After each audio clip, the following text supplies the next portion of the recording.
So, malapit na akong, lumabas. Pero share ko muna yung experience ko sa bidet.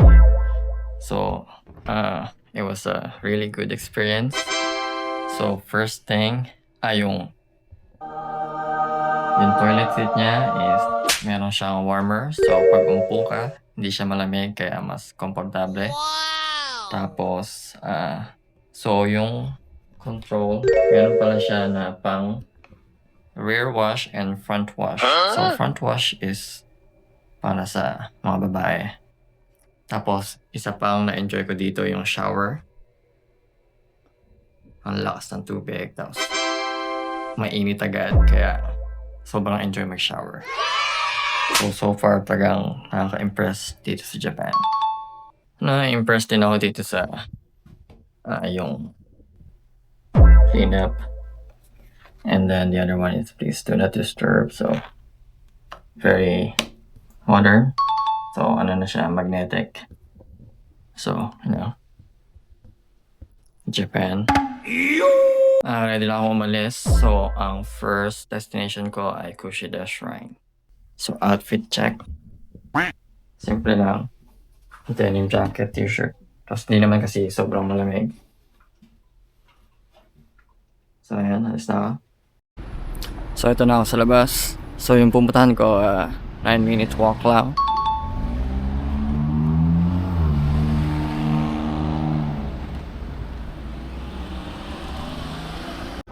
So, after ng trip ko sa Thailand, dito ako sa Japan, ang lamig.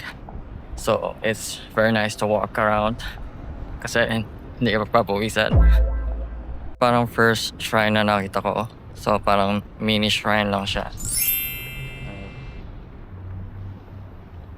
So, parang first taste ng Japanese shrine. So, I think I'm here na.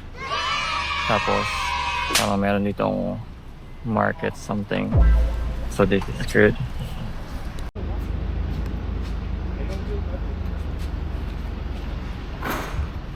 So, ito na ako. First taste na Kushida Shrine.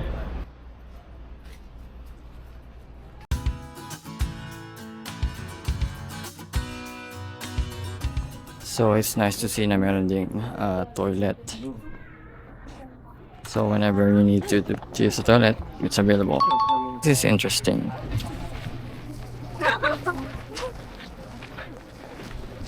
Maraming gold.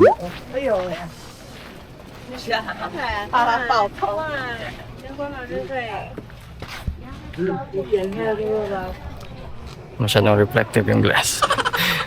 Mga hindi makita sa camera. Okay, thank you very much, sir. This is also a nice one. Very Japanese.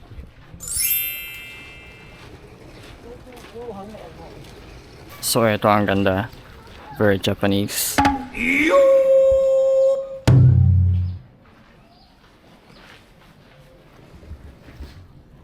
So ang cute. So parang ito naman yung first taste ko ng cherry blossoms. Di ko lang sure kung cherry blossoms talaga to.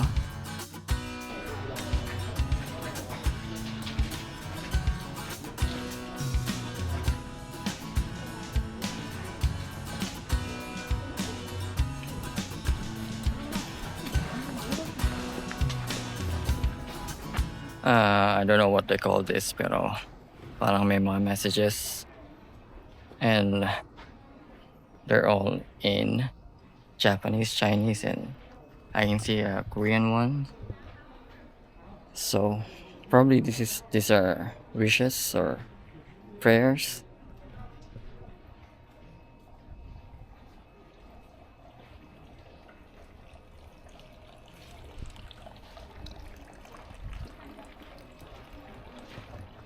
Tapos ito din, hindi ko alam kung ano to, but probably it's the same, wishes and prayers.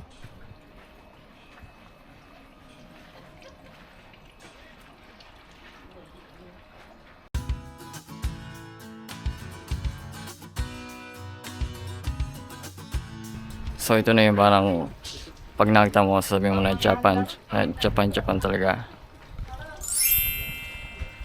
Yung, I think ito yung parang sa Kyoto.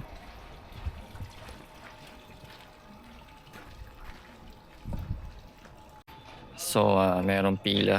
Pero siguro, hindi na ako papasok doon. Pakita ko na lang sa inyo. Ay, sige po. Ayun. Kailangan.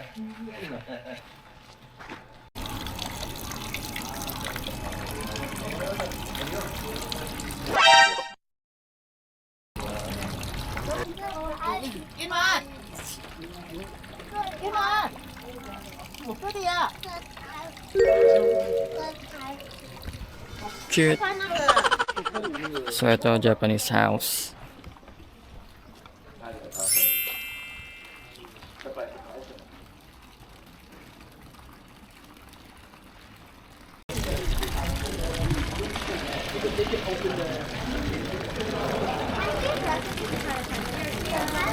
So, sinusubukan kong i-translate ito pero ayaw mag-work ng translator. So, gusto ko sana malaman kung anong sinasabi pero I guess I'm not gonna find out today. This is cute.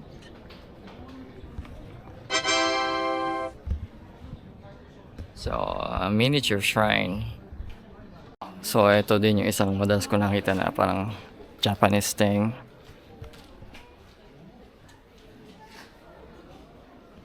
So, ngayon nakita ko na siya yung actual. So, dito nagdadasal yung mga Japanese.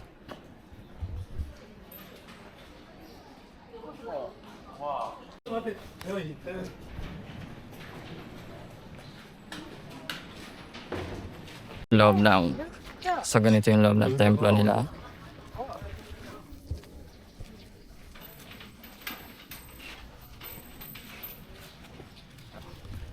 So, bawal pala mag-picture sa video. Pero ganito yung labas niya.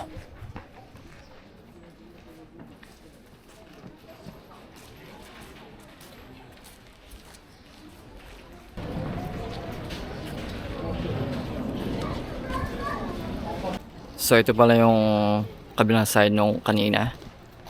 So, okay din. Makulay. Cute.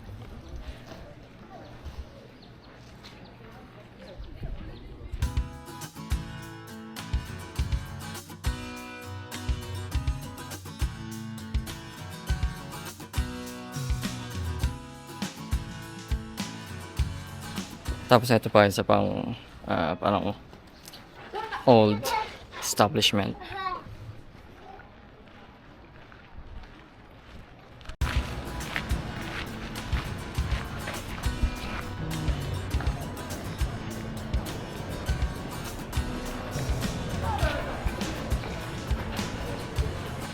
So far, parang ang masaya na experience ko so far. First shrine pa lang to. Tapos, what's best about this is it's free. Wala akong binayaran dito, walang entrance fee. So, this is really good. So, ano siya? Temple within the city. So, napapaligiran siya ng mga building.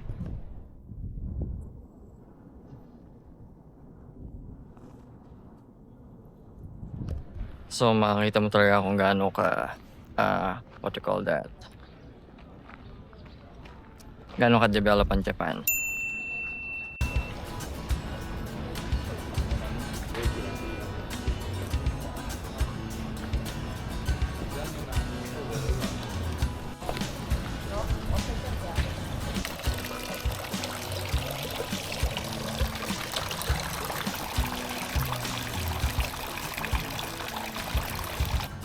So, parang meron pa ditong isang entry. So, dito walang maraming tao. So, makakapag-film ako ng mahusay.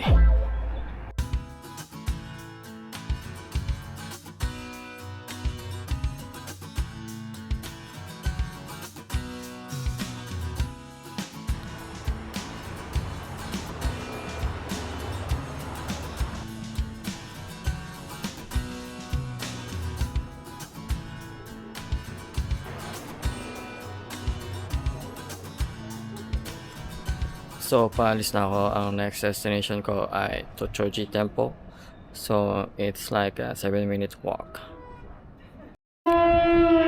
May tumutunog. And I wonder what, anong ibig sabihin nun? Tumataas na yung araw kaya magsha-shades na ako. Alas 11 na ng umaga dito. Eto yung mga medyo naraw na daan, parang Haver Japan. Tapos eto, isa sa napansin ko dito, parang ang daming mga may daldalang maliliit na luggages like that. So you would think na parang mga turista din sila. May pa rin mga commuter na Japanese.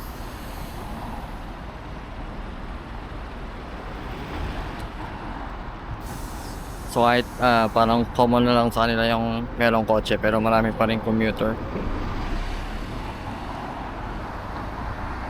So parang Shibuya crossing experience. Pero it's not Shibuya, it's Fukuoka. Dahil hindi siya mainit, I mean early spring, kaya malamig, so sobrang chillax maglakad-lakad. And I think really maganda dito sa Japan, although expensive.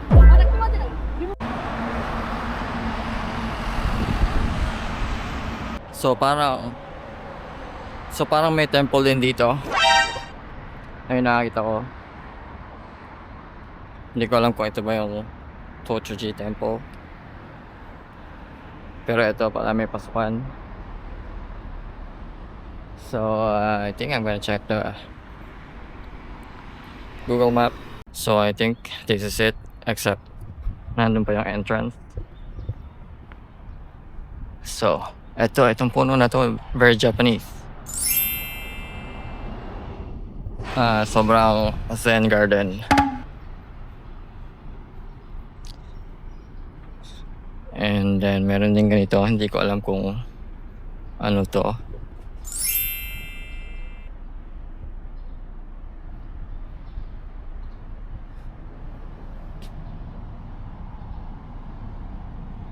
So I think it's para siyang commemoration or something. Pero ito, tanaw sa Tochuji Temple.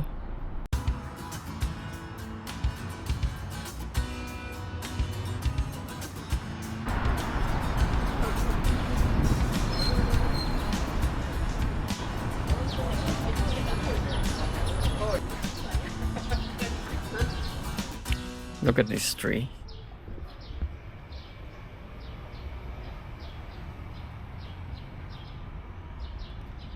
Ang lakas maka Zen garden ito.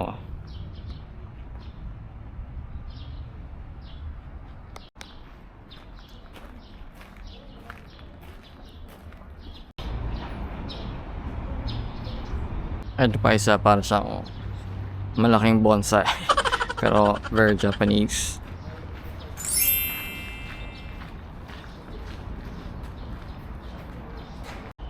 Nandito rin siya in the middle of the city. So makikita nyo, kapaligiran din siya ng buildings.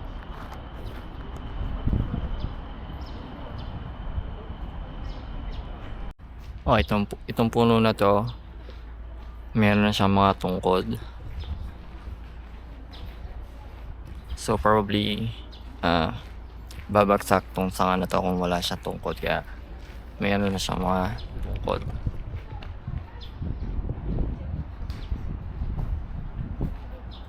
Ito kanina yung mga puno na nakita ko sa labas. So madami-dami pala siya.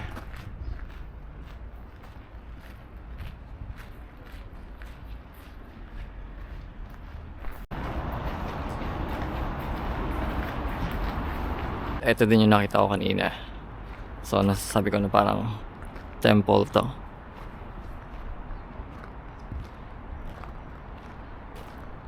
Oops, ito ang laki.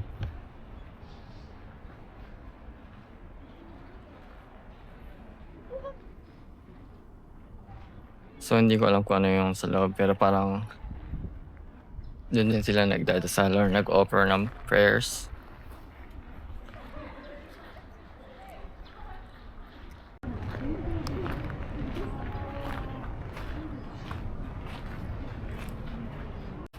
Tapos ito meron ulit lumang shrine or something. Hindi ko alam kung anong tawag, establishment. So luma na siya, you can tell from it looks. So maganda tong parang temple na to kasi angat-angat, tingkad ng pagka-orange, so sobrang stand out.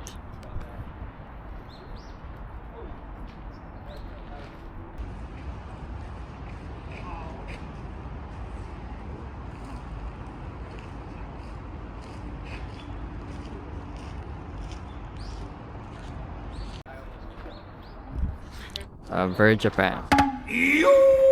So ayan siya. Saka dito sa temple na to, Tochoji Temple, hindi ganun kadami yung tao. Babalik na ako sa hotel para makakain na ako, tapos punta na ako ng Saga.